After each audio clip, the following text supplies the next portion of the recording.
के आज जो प्रधानमंत्री नरेंद्र मोदी जी है, नरेंद्र मोदी जी का पूर्व जो जन्म था वो महाराज छत्रपति शिवाजी थे और उसका दूसरा जन्म ये अभी नरेंद्र मोदी है। अनुदान मांगों के मैं पूर्ण समर्थन करने के लिए यहाँ खड़ा हुआ हूँ और सभापति महोदय आपने मेरे को बोलने के लिए समय दिया, इसलिए मैं आपको धन्यवाद देना चाहता हूँ।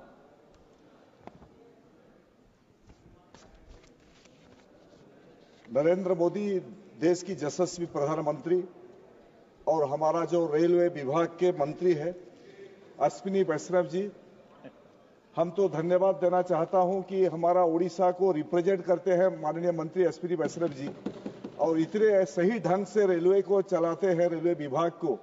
अभी जो चर्चा चल रहा है, जो प्रतिपक्ष के लोगों हैं सभी ने सराहना किए, उनको धन्यवाद देते हैं कि बोलते हैं कि सही ढंग से रेलवे के चलाते हैं, इसलिए हम उड़ीसा के लोग हम प्राउड है उनके लिए, उनको धन्यवाद देना चाहते हैं।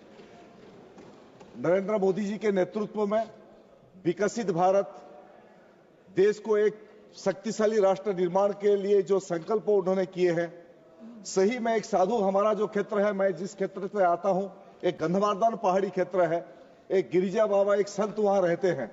उन्होंने सही कहा, हमको एक दिन बातचीत चल रहा था, उन्होंने हमको बताया कि देश के आज जो प्रधानमंत्री नरेंद्र मोदी जी है, नरेंद्र मोदी जी का पूर्व जो जन्म था वो महाराज छत्रपति शिवाजी थे और उसका दूसरा जन्म ये अभी नरेंद्र मोदी है। इसलिए वही इस राष्ट्र को एक विकसित राष्ट्र, दुनिया में सबसे शक्तिशाली राष्ट्र निर्माण करने की भावना से काम कर रहे हैं।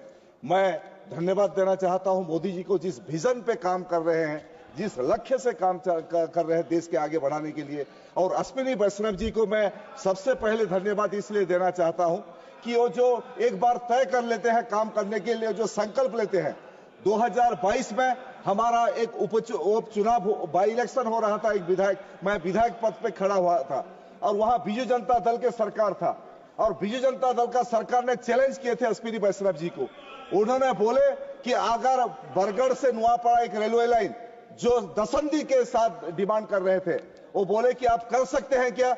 अश्विनी वैष्णव जी खोला चैलेंज किए थे बीजू जनता दल सरकार को, बोले जिस दिन सरकार ने हमको जमीन दे देगा दूसरे दिन हम रेलवे पटरी बिछाने के काम करेंगे। और वो काम करके जब सरकार परिवर्तन हुआ उड़ीसा में, भारतीय जनता पार्टी का सरकार बना, मोहन मांझी के नेतृत्व में बीजेपी का सरकार बना, जमीन दिए और अश्विनी वैष्णव जी ने वो जो बोले थे वो दिखा दिए कि 138 किलोमीटर 2926 करोड़ का रुपया को सैंक्शन किए। इसलिए मैं तहे दिल से धन्यवाद देना चाहता हूं फिर एक बार अश्विनी वैष्णव जी को।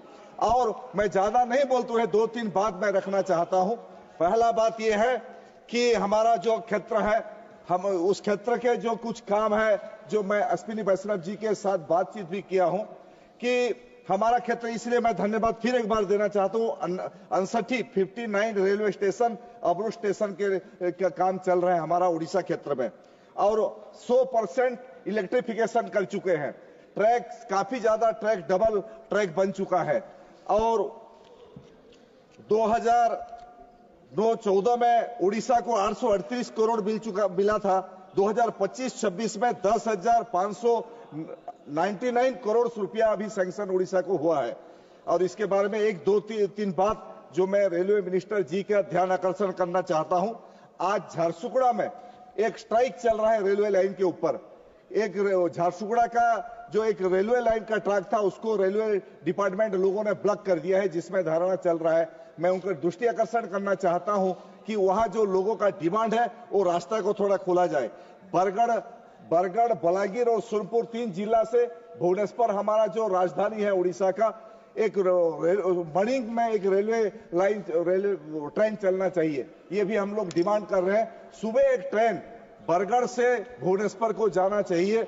दूसरा बात, कोरोना काल समय जो ब्रजराज नगर, बरगढ़, अताबीरा जिस स्टेशन में ट्रेन रुकते थे और बंद हो चुका है, थोड़ा कोशिश करेंगे वो सभी ट्रेन को फिर एक बार रुकने के लोगों का डिमांड है।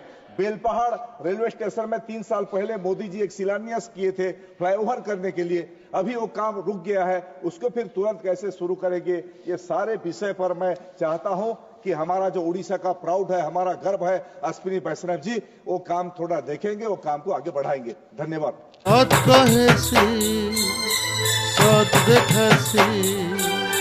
सुखे दुखे दुखे सुखे साथे थी